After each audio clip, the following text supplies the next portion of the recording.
आज हम पढ़ेंगे कंट्रीब्यूशंस ऑफ वाई सेलस के बारे में। ठीक है जी, वाई सेलस जो है हमारे पास, हम उनकी एक तस्वीर ले आते हैं। ठीक है जी, ताकि हम उन्हें जान सकें। ये जी हमारे पास उनकी एक तस्वीर आ गई, ये हमारे पास वाई सेलस है।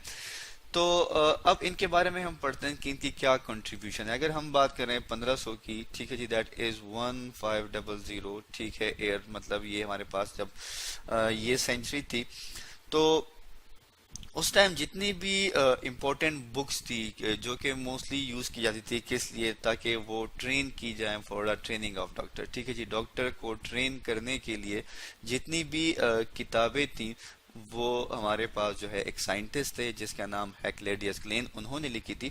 तो हम यहाँ पे मेंशन कर लेते हैं कि हमारे पास इन 1500 जो हमारे पास सेंचुरी थी, उसमें क्या था, उसमें ये था कि जितनी भी किताबें थी जो कि यूज हुई थी फॉर ट्रेनिंग ऑफ डॉक्टर, ठीक है जी, डॉक्टर को ट्रेन करने के लिए जितनी भी किताबें लिखी गई थी, वो हमारे पास किसने लिखी थी, दैट वाज क्लेडियस ग्लेन। ठीक है जी, हम लेते हैं दैट इज क्लेडियस ग्लेन। ठीक है जी, ये हमारे पास साइंटिस्ट थे, उन्होंने ये किताबें लिखी थी।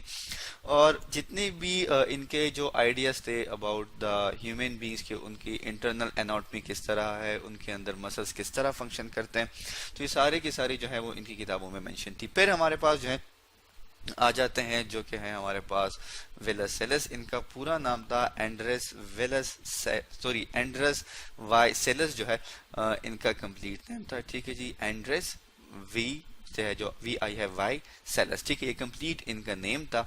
और ये हमारे पास पैदा हुए कहाँ पे, ब्रसल्स में पैदा हुए। ठीक है जी, कहाँ पे पैदा हुए, हमारे पास ब्रसल्स जो है एक इलाका है, वहां पे ये पैदा हुए।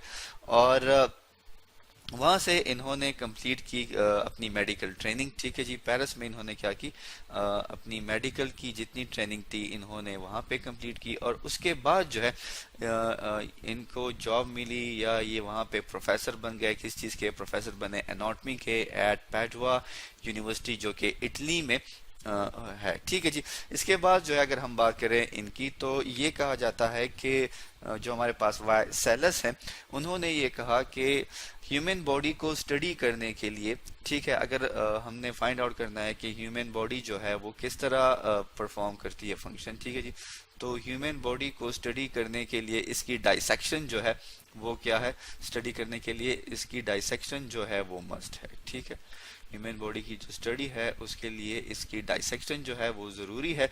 लेकिन उस वक्त के जो चर्च थे या जो लोग थे, उन्होंने इनको अलाउ नहीं किया कि वो क्या करें, कि वो इंसानों को डाइसेक्ट करें।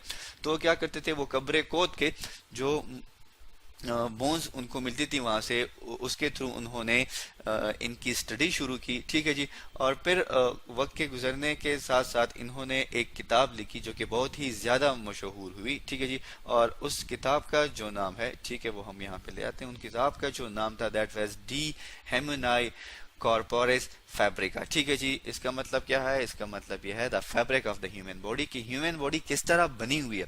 ठीक है जी, और इनके साथ एक दूसरे आर्टिस्ट थे, ठीक है जी, जिनका नाम था, हम यहाँ लिख लेते हैं जी, उनका नाम क्या था, उनका नाम था दैट वाज टाइटन। ठीक है जी, उनका नाम क्या था, टाइटन था।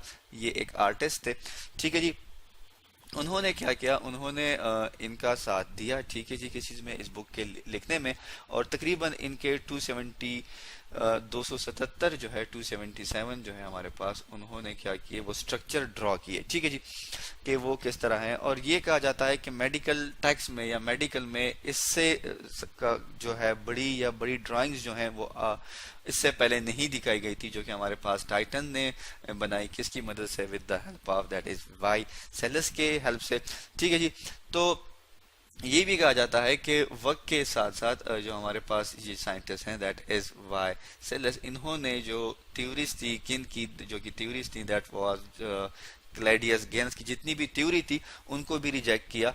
और उन्होंने ये प्रूव किया कि जो ह्यूमन एनाटॉमी है वो किस तरह है, किस तरह की इन्होंने ह्यूमन की डाइसेक्शन की। तो ये इनकी मोस्ट जो सबसे ही इंपॉर्टेंट कंट्रीब्यूशन थी, वो क्या थी, वो यही थी कि इससे पहले जो एनाटॉमिकल स्ट्रक्चर थे ह्यूमन बींग्स के, वो अननोन थे। ठीक है जी, हम यहाँ पे लिख भी लेते हैं क्या, दैट इज एनाटॉमिकल एनाटॉमिकल, ठीक है जी, दैट इज क्या, ये क्या हमारे पास, दैट इज एनाटॉमिकल स्ट्रक्चर जो थे किस चीज के, ह्यूमंस के, वो अननोन थे, फेमिलियर नहीं थे लोगों को। तो ये हमारे पास किसने इस काम को सर अंजाम दिया, इस काम को हमारे पास सर अंजाम दिया, that is known as a Andreas वाई या वी सेलस जो है उन्होंने इसको डिस्कवर किया। तो ये इनकी बहुत ही बड़ी कंट्रीब्यूशन है। सो आज हमने पढ़ा contribution of the Vesalius के बारे में।